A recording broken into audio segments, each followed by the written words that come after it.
Hello and welcome to On Leading with Greatness. I'm Jim Salvucci of Guidance for Greatness. This week's installment, A Stone's Throw, the Leader's Status Quo Challenge.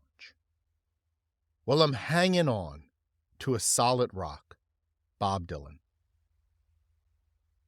The current fashion is for business leaders to excitedly prattle on about moving fast and breaking things. But that's most often heedless and even childish advice. Breaking things only works if you put thought into what comes next, and moving fast precludes taking time to care about the future. It's a dead-end philosophy. Nonetheless, one of the fundamental challenges of leadership is deciding if, when, and how to disrupt the status quo, to break things. Which is why I want to talk about rocks. Think about the last time you held a stone in your hand. How did it feel? Did it nestle in your palm, or did you have to wrap your fingers around it? Was it round or flat? Did it have any heft, or was it just barely there?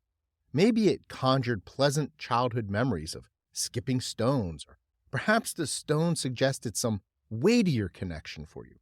The monuments we erect, the blocks in a foundation, or jewels that symbolize our love and prestige. For our purposes, let's just consider the stone in its most conventional sense, as a sizable accretion or concentration of mineral matter. Sexy definition, huh? Imagine that stone fitting in your hand perfectly. I want you to experience its mass in your mind. Feel its rough surface as you cup it in your palm. Give it a squeeze and appreciate its density. Now, transport yourself and your rock to the edge of a smooth body of water. It could be a lake, a pond, or a lazy river. The water is so flat and still that it looks solid, impenetrable. The only sound is of a slight breeze moving slowly in the branches of the nearby trees. A pair of ducks paddle mutely toward the shore. Okay, go ahead and arc that stone into the water. Overhand, underhand, as the spirit moves you. Just toss it in. What happens? First, there's a loud kerplunk, accompanied by a giant splash as the rock penetrates the placid surface. The explosive shock demolishes the stasis that had stretched out before you.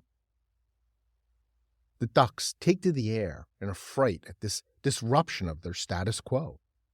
That's a good thing, right? Even for ducks, not succumbing to the dull complacencies of the status quo.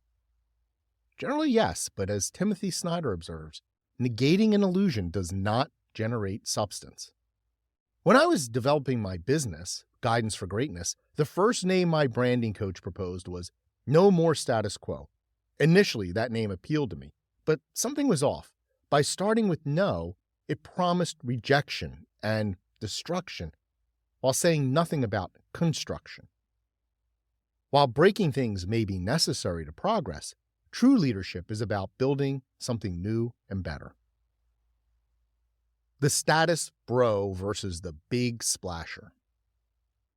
Let's return to that moment at the edge of the water, just before you heedlessly chucked in that rock.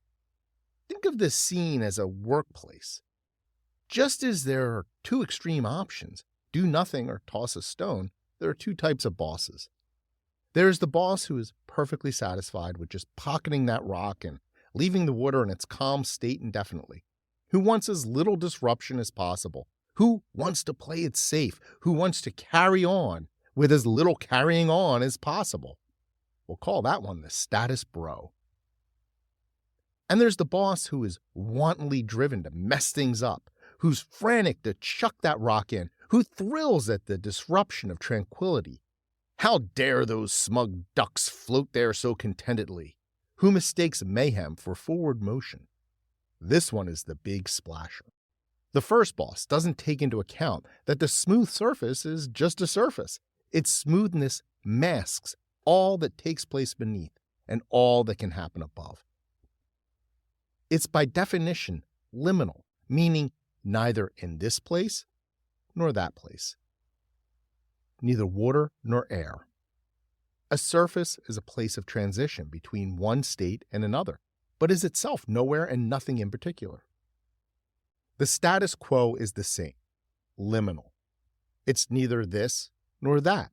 It demarcates the border of two ways of being, the now and the here on, and suggests the possibility of transition. The boss who wants to freeze the status quo at all costs is foolhardy.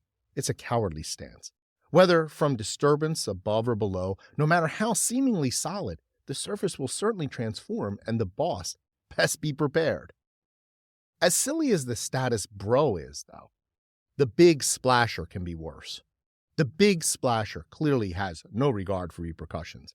It's not just the initial impact that frightens the ducks and maybe disturbs some fish, but then there are the ripples, continuous convulsions.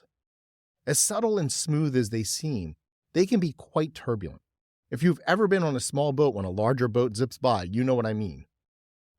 I'm sure a fluid dynamics expert could calculate the precise frequency of the ripples this particular rock produces by entering the water at this particular angle and at this particular speed, but I doubt whether the big splasher puts much thought into it. Therefore, the effects of the ripples are largely unknown. Perhaps they'll gently come ashore and dissipate, or perhaps they'll reshape the scene altogether. Let's contemplate this scenario, starting with you hurling the stone. 1. In the aftermath of the rock splashing down, the ripples roll violently across the surface, which dislodges a distant swarm of insects lingering. 2. They fly off like our ducks.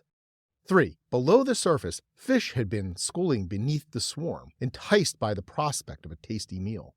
Now they just go on their separate ways. 4. Because the fish have dispersed, a poor angler downstream misses his opportunity to hook some dinner for his family. 5. Without fish to feast upon, the angler's family will go hungry. 6. The family's youngest child, little Susie, weakened and distracted by hunger, will miss more school. 7. Having missed too much school, little Susie will lose out on scholarships, thus thwarting her dreams of becoming a top cancer researcher. I'll leave you to imagine the rest, but why, oh why did you have to throw that damn rock? Or maybe nothing will happen. I don't know, and that's the point. Neither do you, and neither does the big splasher. The action of the stone converts the state of the water surface from static to stochastic, and in a stochastic state, pretty much anything can happen. Consequences be damned. Contrast all this, the reckless action of the big splasher and the feckless inaction of the status bro, with the behavior of the true leader. The true leader will study the still surface and consider all the forces that maintain and threaten. If change is warranted, how to affect it? A rock would do, but what of the repercussions? Perhaps a pebble. But the true leader must account for the ripple effect and the fact that even pebbles sink out of control and out of sight. How about a leaf? Dropping a leaf onto the surface would break the tension, but the ripples would be modest, barely a whisper. The leaf doesn't sink, but still disrupts and transforms the surface by bonding with it. If change is warranted, given time enough, the true leader works with a team to assess all these options and calculate the ripple size and effect, both the immediate and the collateral. The team then chooses the moment when disruption will be most constructive and prepares for the coming changes and any cascading downstream impacts. Planning is never perfect, so they must anticipate the unexpected. Notice that the true leader is preeminently concerned with consequences, intended or otherwise. The bosses, not so much. How they approach this moment of choice is another difference between leaders and bosses. A boss is limited to looking out over the surface and perceiving only two possibilities: preserve or destroy. A leader contemplates the entire system and thinks in terms of transformation, how to guide it from one state to another with purpose and care. Unlike the big splasher, the true leader has the wisdom to consider and guide the aftermath. The next time you find yourself holding that symbolic stone by the edge of that metaphorical water, remember, the mark of great leadership isn't in the preservation of tranquility at all cost or the size of the fleeting splash. We can identify great leadership in the care you take to assure positive changes will ripple out from your next action.